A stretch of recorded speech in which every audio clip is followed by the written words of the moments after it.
اس کے اوپر آج ہم سیکھنے والے ہیں. یہاں پر میں آپ کو بتاتا چلوں کہ بائبل مقدس ہمیں بتاتی ہے کہ سیمسن کو خداوند نے چوز کیا. سیمسن کو خداوند نے چوز کیا. اس کے ماں کے پیٹ ہی سے خداوند نے اسے چوز کر لیا اور اپنا منصوب اسے ٹھہرا دیا. ہاللیلویا.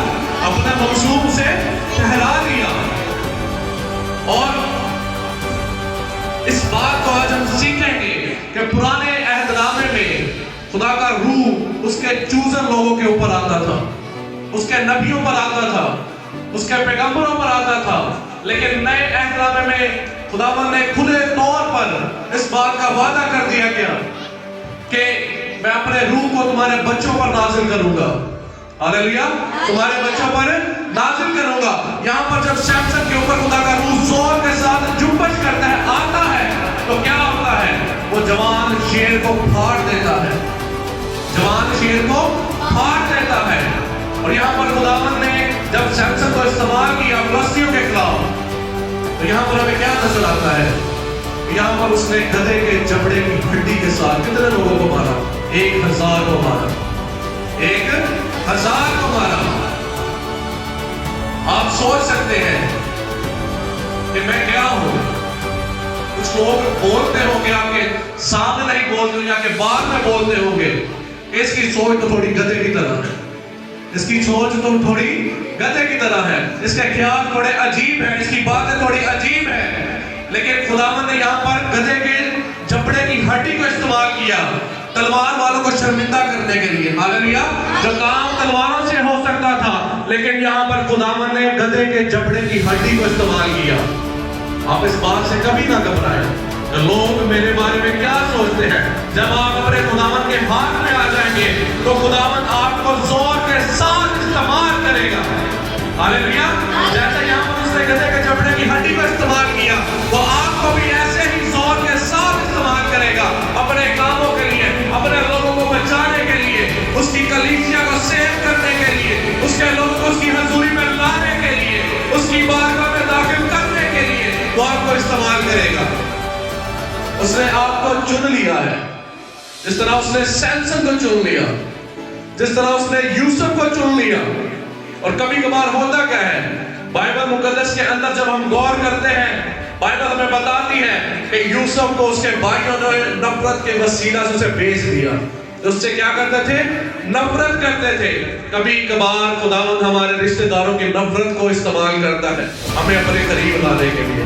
ہاللیلویا. ہمیں اپنے قریب لانے کے لیے کچھ لوگوں کو وہ استعمال کرتا ہے. کچھ ایسی شخصیات ہوتی ہیں جو ہمارے بڑے قریب ہوتی ہیں. جب خداوند انہیں ہم سے دور کرتا ہے, ہمیں اپنے قریب لانے کے لیے کرتا ہے. ہاللیلویا. ہمیں اپنے قریب لانے کے لیے کرتا ہے. اور آپ اس بات پر غور کر سکتے ہیں کہ یہ شخص ان سے دور کیوں ہوا, جسے آپ کبھی کھونا نہیں چاہتے, جسے آپ اپنے سے دور کرنا نہیں چاہتے. میرے عزیزوں, خداوند جس شخص سے پیار کرتا ہے, جس کی زندگی میں کام کرنا چاہتا ہے, خداوند اس کی پلاننگ کو کینسل کرتا ہے. اس کی اپنی جو پلاننگ ہوتی ہے اس کی زندگی میں, اس کے اپنے جو منصوبہ جات ہوتے ہیں اپنی زندگی میں, خداوند ان سب کو کینسل کرتا ہے اور اپنی پلاننگ کو اس کی زندگی میں کرنا شروع کرتا ہے, پورا کرنا شروع کرتا ہے, پورا کرنا شروع کرتا ہے. اس بات سے یہ ثبوت اور یہ ثابت ہوتا ہے کہ خداوند آپ سے پیار کرتا ہے جب وہ آپ کی ساری پلاننگ کو ختم کرتا ہے اور اپنی پلاننگ کو پورا کرتا ہے. ہاللیلویا. اپنی پلاننگ کو پورا کرتا ہے. اور جب یوسف کے بھائی اس کے پاس آئے تو کیا دیکھتے ہیں؟ یوسف نے ابھی انہیں بتایا نہیں کہ میں تمہارا بھائی ہوں. وہ اناج لینے کے لیے اس کے پاس آئے. تو جب یوسف نے ان کے سامنے سب کچھ ظاہر کر دیا کہ میں تمہارا بھائی ہوں, خداوند نے مجھے آج اس مقام پر رکھا ہے, اس جگہ پر رکھا ہے, تو وہ سب گھبرا گئے. سب کیا کہہ رہے؟ انہوں نے کیا سوچا؟ ڈر گئے کہ اب ہمارے ساتھ کیا ہوگا. خداوند نے اسے بہت بڑا مقام عطا کر دیا ہے, اب یہ ہمارے ساتھ کیسا سلوک کرے گا. لیکن یوسف وہاں پر ان کے ساتھ بڑی حلیمی کے ساتھ پیش آتا ہے. انہیں کہتا ہے گھبراؤ مت, یہ سب کچھ جو میرے یہاں آنے تک ہوا ہے یہ تم سب نے مل کر نہیں کیا، یا اس میں تمہاری کوئی غلطی نہیں، یہ خداوند کا پلان تھا مجھے یہاں پر لانے کا اور یہاں پر استعمال کرنے کا، اور تم سب کو اور تمہارے گھرانوں کو، تمہارے بچوں کو جو ہے بچانے کے لیے خداوند نے مجھے یہاں پر لایا۔ اس لیے کیونکہ آگے اور 5 سال تک کال پڑے گا، آگے اور 5 سال تک کال پڑے گا۔ خداوند مجھے یہاں پر اس لیے لے آیا تاکہ تمہاری جانیں محفوظ کی جائے۔ ہاللیلویا۔ حالانکہ یوسف نے بہت دکھ برداشت کیا اپنی زندگی میں، قید خانوں میں گیا، اور یہاں سے یہ بات ظاہر ہے کہ جو کوئی شخص جیل میں ہوتا ہے یا کوئی بھی قید میں ہوتا ہے، ہر شخص گناہگار نہیں ہوتا۔ کوئی لوگ کسی وجہ سے پھنس جاتے ہیں، کسی مجبوری کے تحت پھنس جاتے ہیں، یا ان کے اوپر کوئی الزام لگ جاتا ہے، وہ قید میں چلے جاتے ہیں۔ لیکن یہاں پر میں بتانا چاہتا ہوں کہ آپ اس بات پر غور کیجئے کہ جس شخص کو خداوند آپ سے دور کر رہا ہے، آپ کو تکلیف تو بڑی ہوگی اس کے دور جانے سے، لیکن خداوند اپنی پلاننگ کو آپ کی زندگی میں پورا کرنا شروع کرے گا۔ ہاللیلویا۔ آپ کو اپنے قریب لانے کے لیے، اور جب خداوند نے کسی کو چوز کیا ہے، کسی کو استعمال کیا ہے، اس نے ریجیکٹڈ پرسن کو استعمال کیا ہے، اس نے ہارے ہوئے لوگوں کو استعمال کیا ہے، اس نے دنیا سے ٹھکرائے ہوئے لوگوں کو استعمال کیا ہے، جو لوگ خود کو کچھ نہیں سمجھتے کہ میں کچھ بھی نہیں ہوں، خداوند نے انہیں استعمال کیا ہے۔ اور اسی طرح بائبل ہمیں بتاتی ہے بزرگ داؤد کی زندگی کے بارے میں، جب سیموئیل اس کے پاس ہے، اس کے باپ کے پاس مسا کرنے کے لیے، اس کے پہلے بھائی کو بلایا جاتا ہے، تو سیموئیل دیکھتا ہے اسے مسا کرنے کے لیے، خدا کہتا ہے اسے میں نے چوز نہیں کیا۔ ایسے ہی سارے بھائی جب باری باری اس کے پاس آتے ہیں تو خداوند نے انہیں کسی کو چوز نہیں کیا۔ اور پرانے عہد نامے میں اگر آپ غور کرتے ہیں، جیسے آج کے دور میں پاسٹرز آپ کے گھروں میں وزٹ کرتے ہیں، تب ایسے کچھ نہیں ہوتا تھا، تب ایسے کچھ نہیں ہوتا تھا۔ جب کوئی نبی کسی کے گھر میں جاتا تھا، یا تو بڑی اچھی نیوز ہے یا پھر بڑی بیڈ نیوز ہے، لوگ ڈرتے تھے، لوگ کانپتے تھے۔ میرا یہ کہنا غلط نہیں ہوگا کہ تب کا جو نبی، اس کی ویلیو کس لیول پہ ہوگی، اسے میں کہتا ہوں کوئی پی ایم کے لیول پہ دیکھا جاتا ہوگا، یا اس سے بڑھ کر، ہاللیلویا، اس سے بڑھ کر لوگ ڈرتے تھے۔ لوگ جی نبی ساڑھے گھر آ گیا، پتہ نہیں ہوں ساڑھے کا کی بنے گا، یا تو اچھی نیوز ہے یا پھر بیڈ نیوز ہے، یا گڈ نیوز یا بیڈ نیوز۔ اور اسی طرح داؤد کا باپ بھی پریشان ہوا، سیموئیل آ گیا، سیموئیل ہمارے گھر میں آ گیا، وہ بڑا پریشان ہوا ہوگا۔ لیکن جب اس نے بتایا کہ خداوند نے تیرے گھرانے میں سے ایک کو چن لیا ہے اپنے کام کے لیے، ہاللیلویا، اپنے کام کے لیے، تو خوش ہوا ہوگا۔ جب سارے بیٹے آ گئے ایک کو چھوڑ کر، جو کیا تھا اپنی فیملی کی طرف سے ریجیکٹڈ تھا۔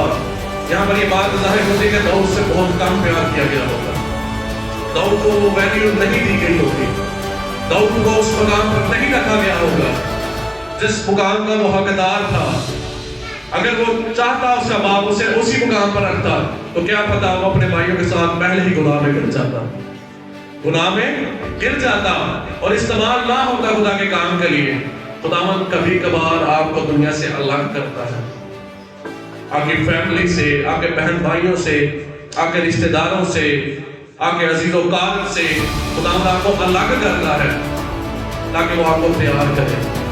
اور جب کبھی آپ چاہتے ہیں کہ آپ کی اسپرچل گروتھ ہو، تو وہ کس طریقے سے ہوگی؟ جب آپ سب سے الگ ہوں گے، جب آپ سب سے الگ ہوں گے، اور جب آپ خداوند کے حضوری میں وقت گزاریں گے۔ میرے عزیزوں، آپ کو اس بات پر غور کرنا ہے، کیا میں بیپٹائز ہوں؟ کیا میں ہولی ٹنگز میں پریئر کرتا ہوں؟ کیونکہ جو اپنی اسپرچل گروتھ چاہتے ہیں، وہ کس طرح سے اسپرچل گروتھ ہوگی ان کی؟ ہاللیلویا، کس طرح سے ان کی اسپرچل گروتھ ہوگی؟ جب وہ غیر زبان میں دعا کریں گے۔ بائبل مقدس ہمیں بتاتی ہے جو غیر زبان میں دعا کرتا ہے وہ اپنی ترقی کرتا ہے۔ ہاللیلویا، اپنی ترقی کرتا ہے۔ اگر آپ اپنی روحانی گروتھ چاہتے ہیں تو غیر زبان میں دعا کرنا شروع کیجیے. اگر آپ بیپٹائز نہیں ہیں تو خداوند سے وعدہ کیجیے, خداوند میں اپنے گناہوں کو ترک کرتا ہوں. ترک کرنی ہوگی, توبہ کیجیے, سچے دل سے توبہ کیجیے, اس کو اپنا نجات دہندہ قبول کیجیے. خداوند میں تیرے ساتھ وفاداری کے ساتھ چلوں گا, چلوں گی. اور پھر اسپرچل گروتھ ہوگی. کیسے؟ جب آپ اس کے روح سے قرض رہیں گے اور غیر زبان میں دعا کریں گے. اور اسی طرح خداوند نے داؤد کو اس کی فیملی سے الگ کیا اور داؤد کو تیار کیا. کبھی کبھار کیا ہوتا ہے کہ جب ہم اپنے رشتہ داروں میں یا اپنے بہن بھائیوں میں وقت گزارتے ہیں, ہماری بھی عادتیں ویسی ہونا شروع ہو جاتی ہیں. ہم ان کے ساتھ بیٹھ کر ویسی ہی باتیں کرنا شروع کر دیتے ہیں. یا کوئی شخص اگر چغلی وغیرہ نہیں کرتا یا نشے کی کوئی چیز استعمال نہیں کرتا, جب وہ بیٹھنے شروع کر دے گا ایسے لوگوں میں, پہلے دن نہیں میں نہیں پیتا, ایسے ہی ہے میں نہیں پیتا یا میں یہ کام نہیں کرتا, ایسا جو بہت زیادہ اس سنگتی میں جائے گا, کیونکہ سنگتی جو ہے وہ رنگ انسان کو چڑھاتی ہے. ایک دن آئے گا اسے دوست بولے میں چل گیا, چلو یار کوئی کرنا تھوڑے گیا تھوڑا ہو جائے. ایسے ہی ہے, ایسا ہوتا ہے لوگوں کی زندگی میں. آپ, میں یہ نہیں کہتا کہ رشتہ داروں کو چھوڑ دیں, بہن بھائی کو چھوڑ دیں, سب کو چھوڑ دیں. میں کہتا ہوں کہ آپ ان میں بیٹھیں لیکن ان کا رنگ اپنے اوپر نہ چڑھائیں. جو لوگ آپ کو خدا سے دور کرتے ہیں, آپ ان سے خدا کے کلام کی باتوں کیجیے, نہ کہ ان کی عجیب طرح کی باتوں کو سننا پسند کیجیے یا برے خیالوں کو, منصوبہ بندی کو آپ سنیے. آپ ان کے ساتھ خدا کے کلام کے بارے میں بات کیجیے. میرے عزیزوں, جس چرچ میں گروتھ ہوتی ہے اس چرچ میں لوگ بڑھتے ہیں. ہاللیلویا, لوگ بڑھتے ہیں. اور میرے عزیزوں, اگر یہاں پر 35 یا 40 لوگ ہی رہیں گے یا بیٹے تندرست رہنے کے باوجود اگر بچے نہ دیں تو لوگ سوچتے ہیں اس بات پہ, لوگ سوچتے ہیں اس بات پہ, لوگ اس بات پہ کیا کرتے ہیں, سوچتے ہیں. اگر 10 سال تک یہاں پر 35-40 لوگ ہی بیٹھے رہے تو کس طرح کی گروتھ ہوگی چرچ کی؟ گروتھ ہوگی چرچ کی. اگر بیٹے تندرست ہیں تو وہ بچے بھی دیں گے. ہاللیلویا. اگر آپ خدا کے کلام کو اچھے طریقے سے سیکھ رہے ہیں, آپ دوسروں کو بھی سکھائیں گے, دوسروں کو بھی چرچ میں لائیں گے, اپنے رشتہ داروں کو بھی بتائیں گے کہ گھر پہ آؤ خدا کے, اپنے دوستوں کو بھی لائیں گے تاکہ میں جیسے بچہ ہوں آپ بھی بچ جائیں. خدا مجھے استعمال کر, آپ کو بھی استعمال کرے ایونجلزم کی, کیونکہ اس نے آپ کو چنا ہے اپنے کاموں کے لیے, اپنے نام کو اونچا کرنے کے لیے. جس طرح اس نے داؤد کو چن لیا, یوسف کو چن لیا اور سمسن کو چن لیا, آج وہ آپ کو بلا رہا ہے اس لیے اپنے کاموں کو کرنے کے لیے. آپ کو دعوت دے رہا ہے سال کے اندر جو سال اس نے آپ کی زندگی میں دے دیا ہے کہ آپ اس کے کاموں کو کر سکیں. ہاللیلویا. آئے ہم اپنے قدموں پر کھڑے ہوں گے.